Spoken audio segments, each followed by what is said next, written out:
Preprost elektromotor, da bo lažje razumeli, kako delujejo predmete, ki vsakodnevno uporabljamo. Za izdelavo tega električnega motorja smo rabili lakirana bakrena žica, magnet, baterije in skalarje ali nož.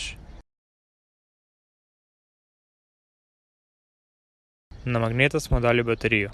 Usmerili smo z negativnim poljem prema magnetu. Naredili smo tuljavo. En konec tuljave smo dali v direktni kontakt s pozitivnim poljem baterije, drugi pa dali smo čim bliže magnetu. Za uporabo magneta smo dobili magnetno polje, pa iz baterije smo pridobili napon. Pomeni, dobili smo strujni tok, ki pomaga pri stalnem obračanju tuljave. Čim močnejši je magnet, toliko je večje magnetno polje. Na isto načelo naredili smo še en podoben primer, kako to deluje.